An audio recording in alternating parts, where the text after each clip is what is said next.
Bismillah ar-Rahman ar-Rahim. Assalamu alaikum. Thank you all for joining.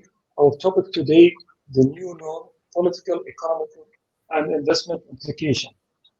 Our honorable guest presenting today, Dr. Mohammed Al-Arian, is currently the Chief Economist Advisor of Allianz, economist on Bloomberg View, a contributor editor at the Financial Times.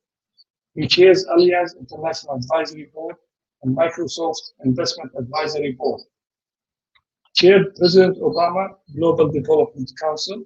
Dr. Arian is also a celebrated publisher of multiple books, including When Market Collides, The Only Game in Town, Central Banks, Instability and Avoiding the Next Collapse. All those books are very important, and Dr. Muhammad, we're honored to have you with us today, learn from your wisdom, your experience. It's an honorable thing to have you here today. Floor is yours. Thank you, and it's my great pleasure to be with you. And a big thank you to you, Mr. Omran, for this opportunity.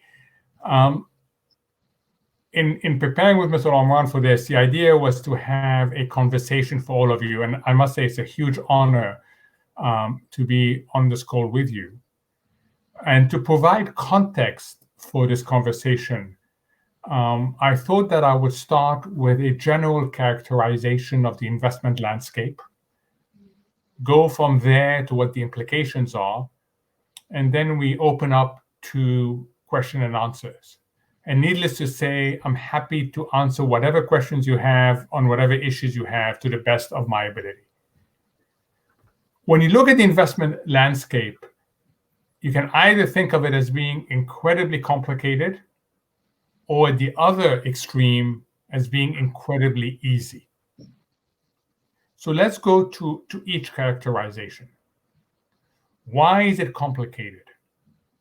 Because we have so many moving pieces and we have unusual uncertainty that comes with that. Just think in terms of the global economy. You cannot make a forecast about the global economy without taking a view about the health issue and the COVID-19 issue. And in particular, two aspects about COVID-19. How good are we living with COVID, which speaks to identifying, tracing the disease, dealing with the people who unfortunately fall ill? And then secondly, when are we going to reach a level of confidence about community immunity, whether it's by vaccine or otherwise? Both these issues are uncertain. Once you take a view on this, you also have to acknowledge that different segments of the economy, different parts of the world will navigate this journey very differently. Think of an uncertain journey to an uncertain destination.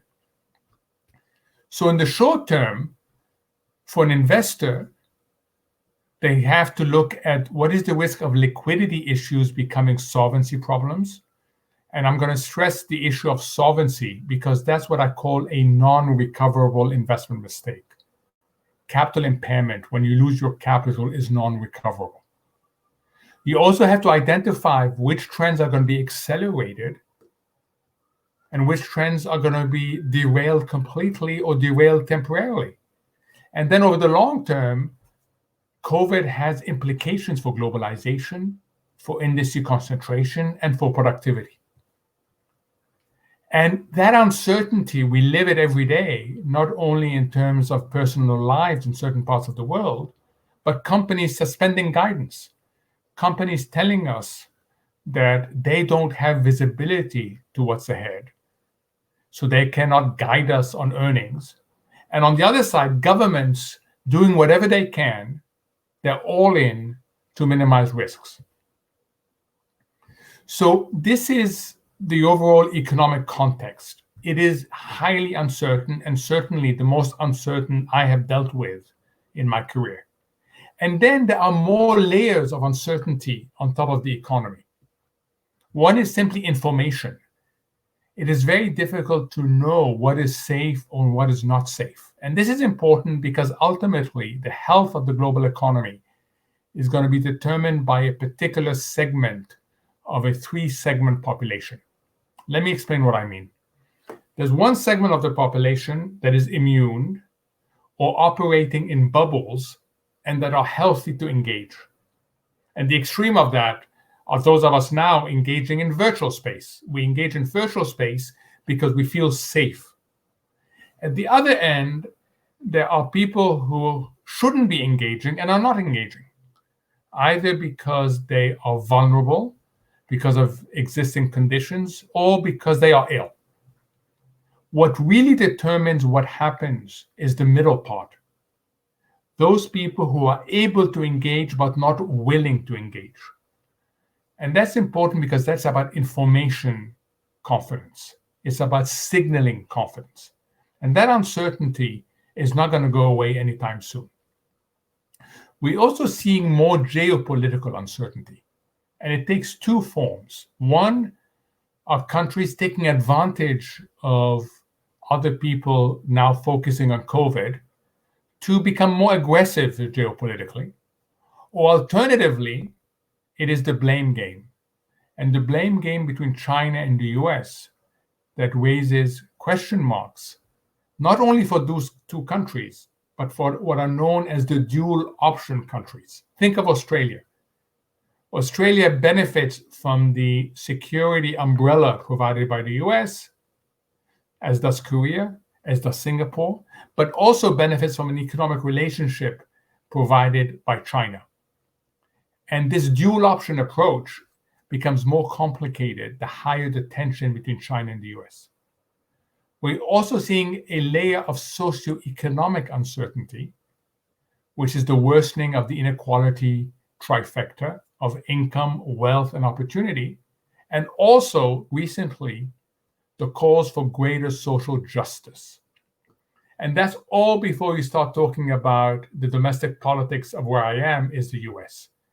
So if you look in terms of these fundamentals, what you get is a spaghetti bowl of uncertainty. And I want this image of the spaghetti bowl to be in your head because it's very difficult to figure out which one you can pull and where does it go. I want to stress it's not all negative, and we can come back to that. There are some positive elements of this historical shock we're going through. We're seeing massive leapfrogging in inventions and innovations. We're seeing greater respect for tail events. But in general, if you're a fundamentally based investor, this is probably the most complicated landscape we've seen. Now let's go to the other side. It's also a very easy investment landscape. For a number of years, and especially after the COVID shock, the most important investment call has not been about fundamentals. It's about asking the question, who is the buyer with the best balance sheet? And are they willing and able to buy? That, of course, is a question about central banks. And whether it's the Federal Reserve in the US, the European Central Bank, the Bank of Japan, or as we saw today with the Bank of England, they have been incredibly willing and able to support markets through an ever-expanding group of unconventional policies. And it's important because what makes central banks special is not just their balance sheet being very large. In fact, as Federal Reserve Chair Jerome Powell stressed again this week in front of Congress, there is no limit to their buying ability. It is that they are a non-commercial buyer. They are not price sensitive. So when they engage in markets and when they are committed to engaging in markets, they provide an umbrella for other investors. And what has been remarkable about this phase of central bank involvement is there seems to be no red lines. There used to be a very clear red line. Central banks would not take on default risk because, as I said earlier, that's a capital impairment event. Now, the Federal Reserve is buying high-yield bonds, and high-yield bonds, by definition, involve higher default risk. So the result of that is that the marketplace has rightly embraced central banks as the most important factor. And if you had played that very simple hypothesis, which says, I don't care about anything else, I only care about central banks, and I will be under the central bank umbrella, you would have done extremely well. And you would have done even well if you've been outside the umbrella. So today, we have this incredible, astonishing disconnect between market pricing and the real economy, between finance and fundamentals, between Wall Street and Main Street. And what we as investors have to figure out is what happens next. How does this disconnect play out? Does it remain as is? Does it break down? Or in the best of scenarios, does real economic improvement validate the financial crisis? Let's take each. If it stays as is, we get short-term benefits for long-term costs. The short-term benefit is, of course, incredible support for asset prices. The long-term cost is living with zombie companies and zombie markets. Zombie companies are companies that are inherently non-viable, but can borrow for now at subsidized rate. Zombie markets are markets that no longer signal prices efficiently and no longer allocate capital and no longer mobilize capital efficiently. If we go to the other extreme where it breaks down, where, for example, you get lots of bankruptcies and the Federal Reserve and the other central banks cannot shield investors from bankruptcies, then the sense of the umbrella being strong is going to be questioned. And here what happens is asset prices up here start converging to the fundamentals, and that's a very disorderly process. And then there's a third alternative, which is the alternative we all wish for, is that the global economy improves.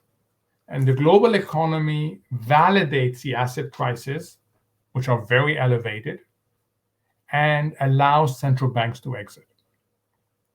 If you are an investor and you put these alternatives on a piece of paper, you get very different investment implications. And that's the challenge we all face. So let me end with, to open it up for questions, let me end with the behavioral traps that we need to avoid. And on the more positive side, some of the things that are already clear that can guide us through this uncertainty. Remember, it's an unsettling journey to an uncertain destination. There are two behavioral traps that you have to be very careful of. One is called the theory of rational fools. It comes from a Nobel Prize economist called Professor Sen. And it describes what happens when rational, intelligent people face outcomes that they cannot differentiate sufficiently between. And the most simple example is of a donkey. Homar, I'm from Egypt, so think of a donkey, very hungry donkey, that is in an experiment where the scientists expose that donkey to 2 bales of food, exactly the same. The hay is exactly the same. The quantity is exactly the same. But the shapes are very different. One is flat and short. The other one is much narrower and much taller. And the scientists are there trying to see what the donkey is going to do. And the donkey is a rational, intelligent donkey. And the donkey ends up by starving. That's why the notion of a rational fool. Why are they a fool? Because they starve when food is available. Why is it rational? Because the donkey cannot distinguish between the two and ends up being paralyzed. So the first trap to realize that we are all subject to ahead of this unusual uncertainty is that of paralysis. The other trap is perhaps worse. It's a trap that comes from the business world called active inertia. You realize something is different, but you end up doing the same thing. The non-politically correct example here is the American tourist in France. They go, ask a French person a question in English. The French person either doesn't understand English or doesn't want to understand English. Goes like this. The most likely outcome for the American tourist is to ask the same question in English, but louder. The active part is the realization that the tourist needs to do something different. The inertia side is that they just say the same thing, but louder. And that is a real trap when we are taken out of our comfort zone. So it is very important to recognize that this environment risks either paralysis or hyperactivity of the wrong sort. And the most critical thing here is to simplify complexity with actional simplicity.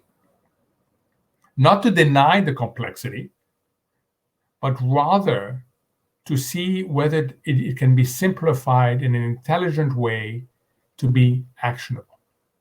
And this is the last part of this presentation, is where I'm going to end with some forward-looking hypotheses.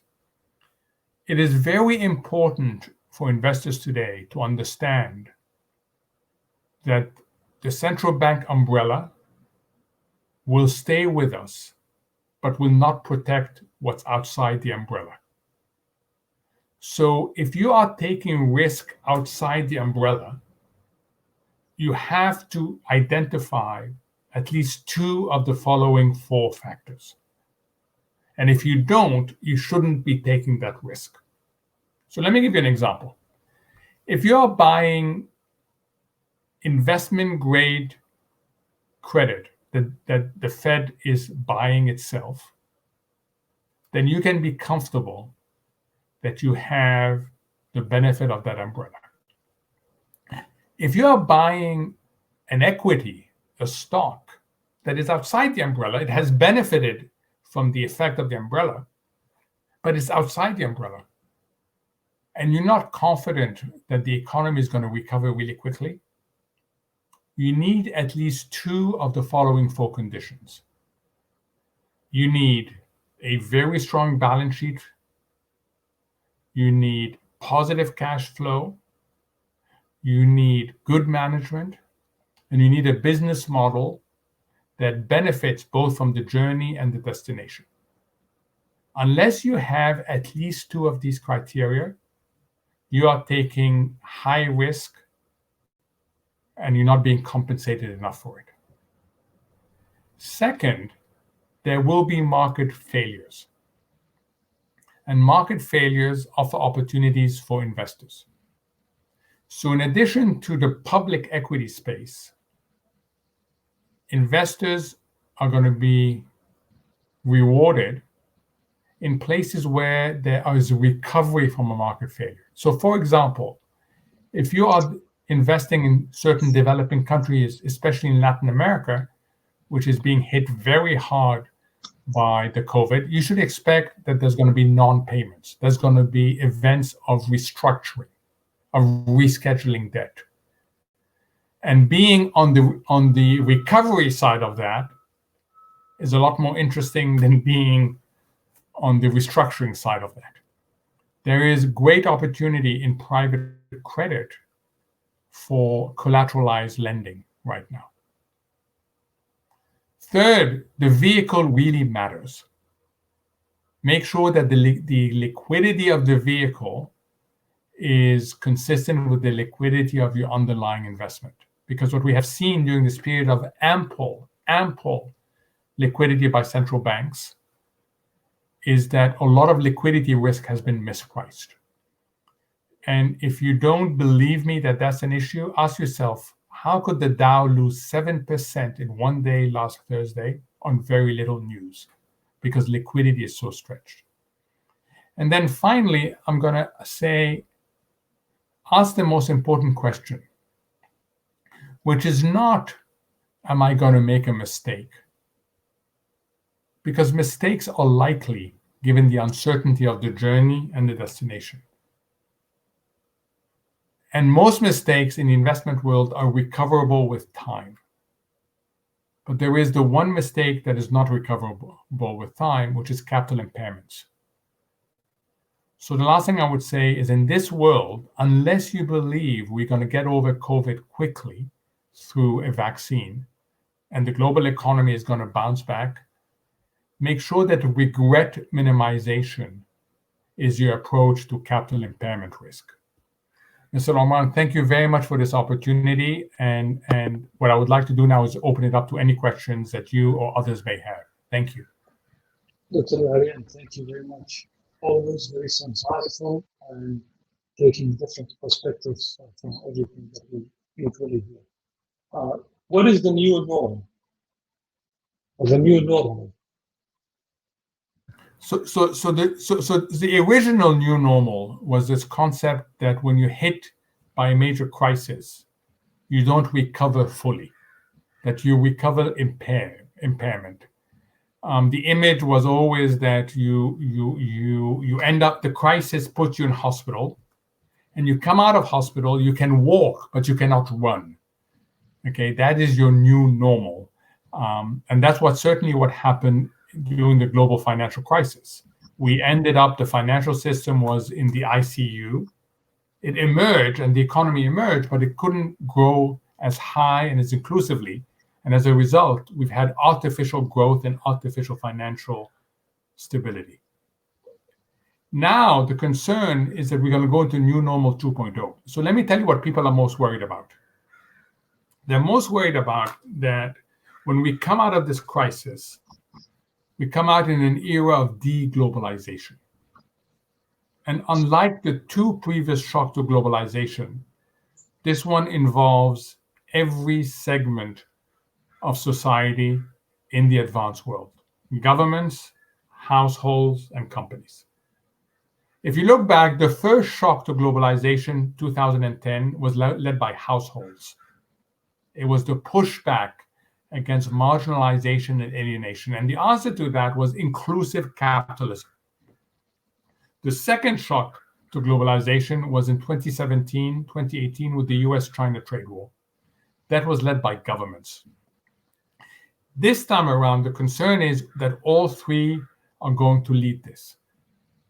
Companies who will now put resilience ahead of efficiency, so they will relocalize global supply chains. Governments who will force certain industry, pharmaceuticals, to have reshoring of inputs, and who will participate in the blame game, and households if unemployment doesn't come down. The second concern right now is lower productivity because of industrial concentration. We are seeing the big boys get bigger in the industrial world. And then the third concern is that demand will not come back quickly. You know, I live in the United States, and the United States has created over 40 million unemployed. A quarter of the labor force has had a shock to it in terms of employment. And what we are finding is that a lot of these people had no safety net whatsoever. And food banks are seeing people stand in line day after day who previously had very good jobs. The example being a baggage handler at the airport here, who suddenly lost their job, and they never thought they would lose their job. And the question that people are worried about is, will the demand side become more risk averse, be less willing to spend? The good news, and I always stress that it's not all negative, is that every one of these things can be addressed by policies. So to the extent that policymakers step up to the challenge, you can minimize that risk.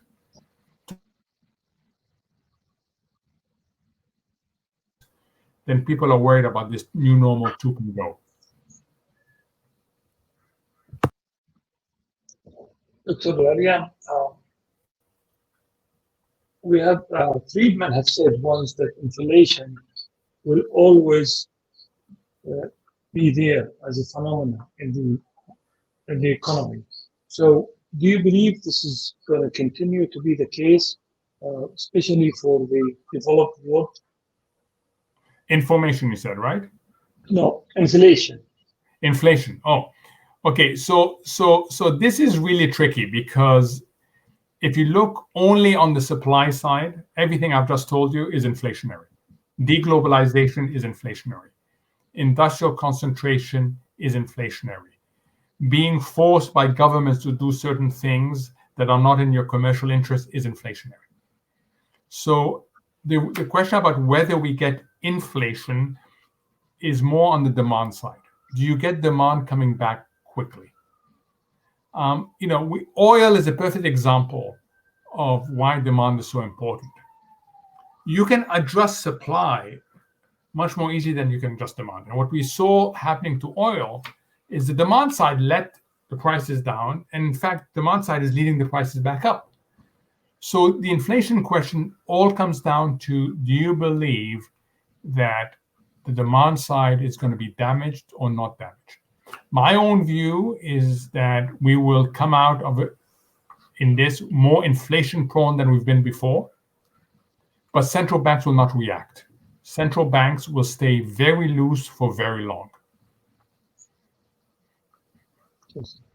How do you see the impact of the election result on the markets, given where the markets are today?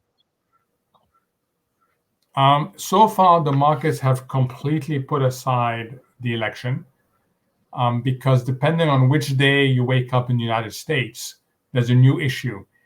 We have become what's called a very noisy society when it comes to politics.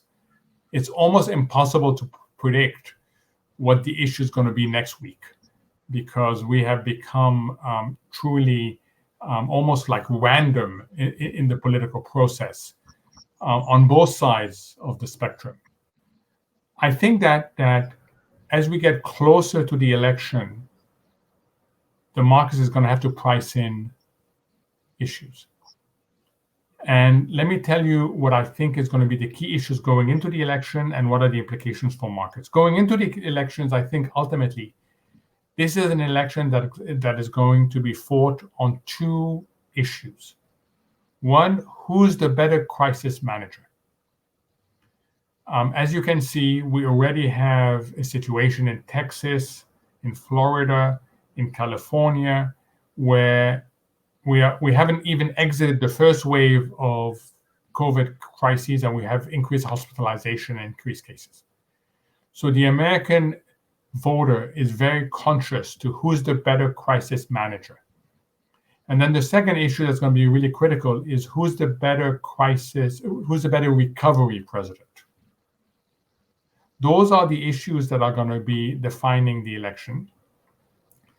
The market in general will probably be hesitant and be uncertain about the Democratic win, especially if it's across the board, because that will imply higher taxes, higher corporate taxes, and higher income taxes. It will probably imply more regulation. So the more the market prices in the chances of Biden winning and of the Democrat controlling the Senate, in addition to the House of Representatives, the more nervous it will get as to what that means for profits and what that means for economic growth. It will not differentiate on the basis of China. There's a lot of people who say that if we get a Biden presidency, the US will be less prone to conflict with China. I don't think that's true. I think both political parties are very hawkish on China right now. So that's not going to be any different on that. The key difference is going to be on corporate taxes and personal income taxes. But let me just say that this election is very difficult to call. It is very, very difficult to call. What's your view on the dollar as a reserve currency? Always remember when you're talking about a reserve currency that you cannot replace something with nothing. So everybody that says it's the end of the dollar, or ask them what else will happen, who will step in. The euro is in no position to step in, and the Chinese renminbi is no position to step in. The IMF has not been able to establish a basket currency, which is what the SDR is. So the dollar, as much as it may be under pressure, it's still the best. And remember, this is not a world of first best. This is just who dominates in relative terms. Having said that, what the biggest risk the dollar faces is not being replaced out completely, but it is being fragmented. And what we are seeing countries do, especially China, is develop little pipes that go around the dollar, bilateral agreements between China and 50 developing countries to settle in the bilateral currencies. So the effectiveness of the dollar as a reserve currency will go down, but it's almost impossible to replace it. And it's also almost impossible to replace the US market as the most liquid market in the world. And when you look at what happened due to COVID-19 in terms of behavior, more use of technology, digitization, digital transformation that will follow for sure.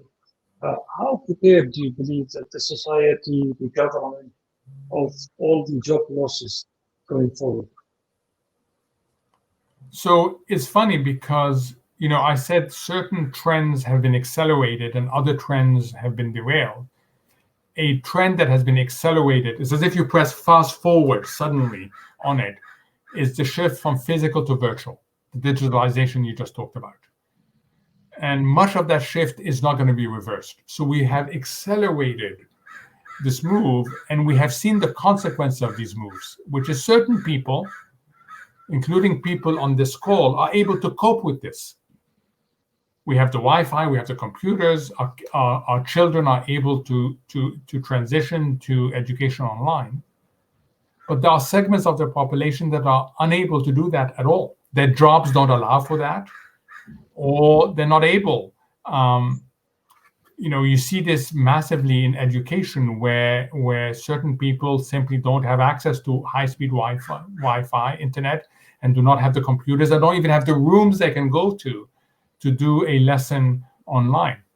So we have seen both sides of this, the acceleration part and the extent to which it's an unequalizer that. So I think that society is confronted with this. We've also seen something else that would have been unlikely, and you and I were talking about it in Bahrain's case, and we certainly have seen it in the US case, which is simply giving people checks because they are either residents or citizens. So in the United States, if you were a taxpayer, you have received a check for $1,200 just for being a taxpayer, nothing else, right? No conditions attached to what you do with this money. And that, of course, is the step towards what's called universal basic income. This notion that you need to protect society when they're hit by a shock that is not of their doing. That is what all the checks that went out in response to the COVID crisis have been. So we have seen both the acceleration in terms of the trend and the acceleration in terms of what you can do in response to it. I get a sense, Mr. Omran, that a lot of this is gonna outlast the COVID crisis. And that's the sort of world we're going into, where we're going to have to make much more difficult decisions on who to support. But we're also going to recognize that certain people cannot keep up with the changes that I think are irreversible right now. Dr. Al-Arian, I cannot see you or talk to you without talking about your three most important words that are at the same time are the initials of my son: resilience, agility, and optionality. what would you say the most important at this point in time, and which countries that you believe have those three, if you would pick one or two countries? So thank you for raising this, Mr. Oman. I mean, to be clear, resilience is the ability to survive. Optionality is the ability to have an open mindset that gathers information and is willing to look at unthinkables becoming reality. And that's what we've had nothing of but that in the last few years. And agility is the ability to respond quickly once there's clarity as to what's happening. And I think that it's important to have them, but to deploy them sequentially. And if I may, Mr. Omran, go back to a sport analogy, if you don't mind. And this comes from research that was done by a professor at the London Business School, Don Sull. And he and others looked into the biggest upset, the biggest surprise in sports for a very long time. And this was in the mid-70s in what was then Zaire, in Kinshasa, when Muhammad Ali, the boxer, the heavyweight boxer, won a fight against George Foreman. And the experts were all expecting George Foreman to win, and for very good reason. He was by far the most powerful boxer the world had ever seen. He had won all his fights. He had won most of them by knockouts, and he was facing an aging Muhammad Ali who didn't have much strength and certainly didn't have much resilience anymore. He no longer floated like a butterfly, full and stung like a bee. And the only way Ali could win a fight later in his career was by prevailing the whole bout for the 15 rounds. But that strategy would not work in front of someone as powerful as Foreman. So when the research looked into why is it that Ali won, is because his managers understood they needed to do something differently. They understood that that strategy wouldn't work in this world they were facing. And they decided that they needed to rely on resilience and agility. So they changed completely what Ali did. First, in his training, his training was limited to getting into the practice ring, standing there, and getting hit by convict for hours. Why? They wanted to develop his resilience. And then when the fight came, and you can see this on YouTube, Ali comes out, and everybody expecting Ali to be in the middle of the ring so that not to get captured by Foreman. Instead, he went back on the ropes. And you could hear the commentators say, Ali is finished, he is trapped. But in reality, what the managers of Ali had discovered is what's become known as the rope-a-dope, the ability to use the ropes to diffuse the hits you get. For 7 rounds, Ali depended on resilience. And in the 8th round, Foreman got tired and Ali knocked him out. Agility. And this is the sequence right now. The most important thing right now is resilience. So if you're a company, it's about balance sheet. It's about cash generation. If you're a household, it's about maintaining income, safeguarding your investments. You gotta be open-minded. The world is changing. We talked about the migration from physical to virtual. You need different skill set. That's the optionality part. You've got to avoid active inertia. You've got to avoid paralysis. That's the open mindset part. And then agility will kick in when opportunities arise, when we have clarity on the destination. So in response to your question, Mr. Oman, all three are important, but sequentially. Right now, it's about resilience and optionality. And soon, inshallah, it will be about agility. And governments? Same thing, exactly the same thing is to understand right now that they need to stay in the game. And it's not easy. For the United States, it's a lot easier than for a developing country. A developing country doesn't have an endless ability to print dollars. So you have to make difficult decisions. Governments have to make difficult decisions as to who to support, for how long in the resilience part, but also acting very quickly in terms of agility. How do you react to the new world, right? You see this in OPEC. OPEC is having to react to the fact that you have non-traditional suppliers. So they have reacted. We now have OPEC Plus. You're bringing other suppliers.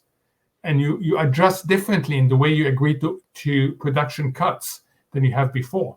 So you need continuously to be able to adapt, whether you're the government, companies, or households. When you look at the markets and you exclude defined stocks, okay, or if you want to include them, do you believe they are an indicator of where the economy is going to be in 2021? The banks, you said, right? No, the markets.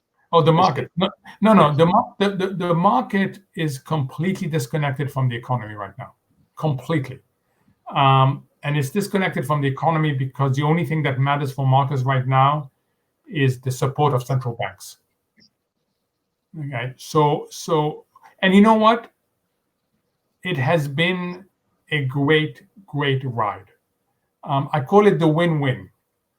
If you had gone long every risk asset that hasn't defaulted, and I say that because some have defaulted, then you either won because the economy recovers quickly, or you win because the central bank supports you. I myself think there's a limit to this, and that's why, being a more active investor, asking questions, being more careful about the sort of risk you take is important going forward. But let's not, in any way underestimate all those that got it completely right by saying all that matters is central banks. Modern monetary theory. Are we approaching the adoption of that? Yes, for those who don't know, modern monetary theory is based on the following principles. One is there's no limit to how much money you can print. That money need not result in inflation. Secondly, that because there's no limit to how much money you can print, the central bank should be financing government deficits, and governments should run as high a deficit as they can. And three, all this works until you get crippling inflation. Not inflation, crippling inflation. So one is central banks being hyperactive. Two is governments running massive deficits. And three is no inflation. That is what we have in the United States today. We have expanded the balance sheet of the Federal Reserve from 3.2 trillion to 7 trillion in 6 weeks. Two, the incremental fiscal effort is 15% of GDP, 15. Three, we have no inflation. So we have stumbled into modern monetary theory, not by design, but by a series of unrelated decisions that have been taken. So everybody's playing catch up now with what exactly are the implications of modern monetary theory. I think that there is one element that modern monetary theory doesn't get right, which is the unintended consequences. The unintended consequences of running an economy that is completely reliant on fiscal and monetary policy. It eats away at dynamism, it eats away at productivity, it creates zombie companies, it creates zombie markets, and ultimately it develops the seeds of its own destruction. That is why both the Bank of England today and the Federal Reserve are very nervous about negative interest rates. Negative interest rates are an element of modern monetary theory. But I think both of them look at Europe and think, what has negative interest rates achieved other than put the banking system, the insurance system under enormous pressure and have resulted in mispricing and risk and in misallocating resources. So I think there's a limit to it, but we should recognize that we have stumbled into it right now. And what would you own in this situation? So I would have a very barbell approach, which means on the low risk side, low risk and low expected return. I want to stress this. The low risk doesn't come free. You give up returns. I would have very high quality paper, very high quality sovereigns with strong balance sheets and very high quality corporates. And then on the other side, I would have structural exposures to situations that are resulting from market failures, what I mentioned. Certain elements of private credit being an example, certain restructuring stories, certain risk refinancing. And then the middle part, which is take emerging market equity as in the middle. I would be much more tactical towards it, Mr. Omran. Okay. And I would be much more active investment than passive investment. I think you're marketing to us because of our new solution, which is private credit. We've been focusing on. So I think, Mr. Omran, you said the key word. It's not about products, it's about solutions. That this world it really calls for a holistic solution approach, not a product approach. And that for many of us, old people like me, is a change in mindset because we are wired to think in terms of products. But this is really about solutions, holistic solutions. When was it the last time, if ever, you have seen such huge disconnect between the markets and the economy? And how do you see this is playing out? A lot of people are pointing to valuations during the dot-com bubble, whereby you had companies with no revenues, in fact, no business model, who are raising a ton of money on there. And if you don't believe that, look at what happens to Hertz in the last 2 to 3 weeks. As many of you know, Hertz was hit very hard, very, very hard, because no travel meant no business rental, and the lockdown meant no leisure rental. And Hertz had to declare and enter bankruptcy process. So the stock of Hertz started the year at $15.75. It traded all the way down to 50 cents on the dollar because of the bankruptcy process. And then in the last few weeks, it went from 50 cents to the dollar to $6. It went up by more than tenfold, based only on people saying that markets have done so well that the next stage of the market is that the laggards, the ones that have been hit the hardest, will go up the most. And if you ran a screen who has been hit the hardest, Hertz would be there. So it went up to $6. Then people said $6 for a bankrupt company. We came down again to $1.50. Then Hertz said they were going to issue, there's so much demand for its equity, they might as well issue 1 billion of new equity. A company in bankruptcy to issue 1 billion, and they said in the disclaimer, this is probably going to be worthless stock. It then went up to above $2. And then yesterday, the SEC came out and said, oh, wait a minute. I don't like this notion of you issuing new stock that may be worthless. And now we're trading below $2 again. So people are worried that we are starting to see certain behaviors that remind us of the dot-com bubble. I want to stress it is in the speculative names. It is not in the high quality names that you're seeing this behavior. But what happens when you get pushed into risk is that you tend to overdo it. That's the history of mankind. You overdo risk taking, just like you overdo caution. The pendulum swings enormously. So the only episode that is similar to this massive disconnect between valuation and fundamentals is what happened during the dot-com bubble in 2001 and 2002. Dr. Maria, thank you very, very much. It's been a great honor to have you. I hope all our guests have enjoyed it the way I did, and it has been a wonderful time spending with you. Thank you. Thank you very much, and thank you for the opportunity to be with you all, and please stay safe. Thank you.